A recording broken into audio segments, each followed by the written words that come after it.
And now for some investigative journalism on You Call That Radio. Today we're going to be looking at whether or not ChatGPT programmed TRSMT Festival for 2024. I've took a deep dive and done my own research, and the results may surprise you.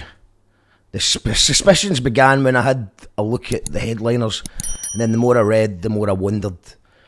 First thing I do in these situations, quickly grab my monocle, my typewriter from my rolling tray and head to the local library to fact check my theories. On arrival to my local library, I find the shutters are down and a note saying the library is shut down due to Glasgow City Council lockdown restrictions. But a guy in a high-vis assured me that the library and the swimming pool are coming back soon. But after watching a 3-minute video on artificial intelligence, I can confirm I am now an expert.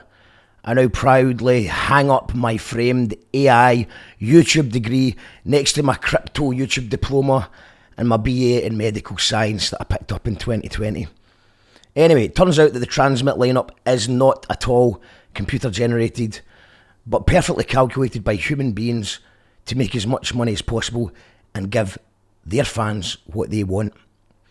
This is not a lineup I would book, or indeed a lineup that I would buy tickets for, but I'm not the target audience.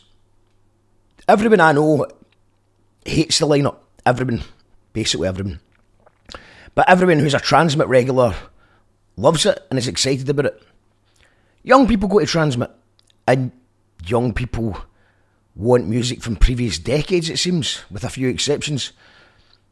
All in all, Liam Gallagher is a perfect booking for TRSMT, especially in the Definitely Maybe anniversary year.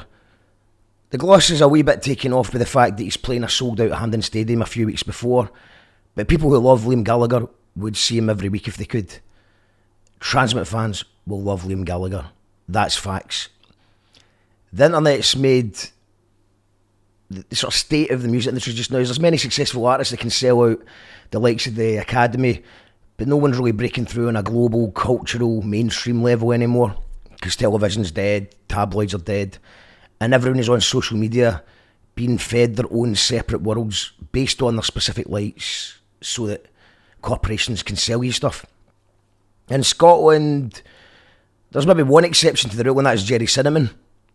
Me and Gerry have had our issues in the past, which has slightly damaged my ability to enjoy his music in any great level. But I will stick up for him when I see classist Twitter bams saying shit like all his fans are Neds. He is popular in the schemes for sure, but unless you're actually for a scheme, then you're not allowed to use the word Ned, because you don't even really know what a Ned even means. And like Oasis before him, he'll be encouraging people from deprived areas to pick up the guitar for the first time, and they might go on to do something brilliant. Calvin Harris, that's just for young people getting sweated up and wanting to dance. Now, these are not the best headliners in the world to my taste these days. Not really for me. It's for people who go to TRSMT regularly. I've been a couple of times before and had a good time, but it's probably about the 9th best festival in Scotland.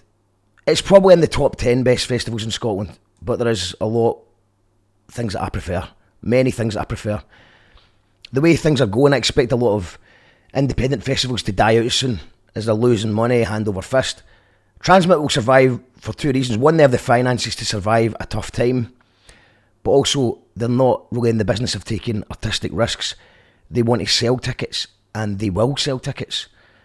What is sad is that they have a platform to break new artists. I just feel like they could do a lot better. I have seen bands like the Snuts, Declan Welsh and the Decadent West, and others get a massive boost from playing TRSMT. It would be great to see more stuff like that. And then there's the issue of it being mainly white male acts that are booked. I personally don't understand how you can have all the resources at your fingertips and not book a more diverse lineup. I don't believe in 50-50 male-female splits as a rule. It just doesn't make any sense to actually have a rule. It doesn't work in practice. It's a nice idea, but it doesn't work in practice. Often my gigs are 50-50 male to female ratio, but it's not because I deliberately do it. It's just because there is so many good female acts. That's just the way it happens. there's so many important black and Asian artists. Sometimes the way things work out, you might not get the acts you want, and festivals may not be as diverse as you like, but having millions of pounds of a budget and the biggest stage in Scotland, it does baffle me why it always ends up like a bit of a sausage fest. Maybe, here's a conspiracy theory for you, but maybe the criticism boosts engagement online, because this gets brought up every single year. People share the poster and complain about it, and nothing ever changes. So while people are sharing the poster, it's getting a lot of eyes on it. And when you have a look at who female is playing, you've got Garbage. Shirley Manson is an icon, great booking. Sugar Babes, not my thing. But they have perfect pop songs. It'll go down well on a sunny afternoon. Makes sense. The Last Dinner Party, they blew up after their song Nothing Matters went viral. Instant classic. Indie pop rock with a wee nod to Kate Bush. I don't really know anything else apart from that song, but they are going to be huge. They're already huge. People say that they're industry plants, but in general, everyone is an industry plant if they're signed to a major label. Its definition of industry plant is becoming very vague. People just throw it about. It's almost like a way of saying that you don't like a song. They're an industry plant. But yeah, that's a whole other story. Had to Google Baby Queen, so can't comment on that one either. Is that actually it? Is that all the females? That's pretty mental. There might be a couple of names on there that I don't recognise, but it just, to me, this makes no sense. Why is there not other females in that? It's just madness. And I think just about everyone's white. So I do get the outrage. It comes as no surprise, sadly. If it bothers you, support other festivals that are struggling just now, and they're more likely to take artistic risks and be a bit more representative.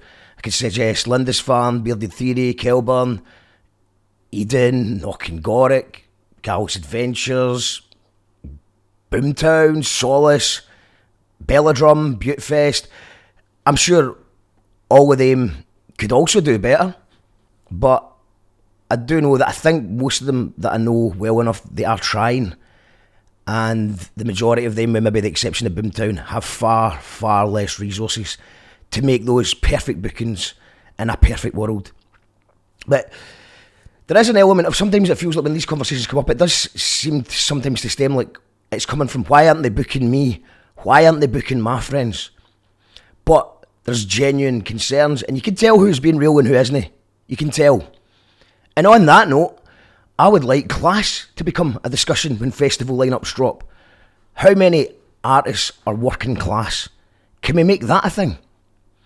Also, shouts to the Mary Wallopers and Rick Astley. I'm sure those guys will smash it. So in summary, Transmit is not AI generated, it is money motivated. The fans will love it, it will sell tickets and will be a massive success. But yes, they could do so much better. And again, let's just think about that. Can we make working class representation a thing that we discuss when lineups like this drop? This is the news on You Call That Radio. Please like and subscribe. And if you enjoy what we do, you can get bonus content, freebies and discounts by signing up to the Patreon at patreon.com/You Call That Radio. Bye!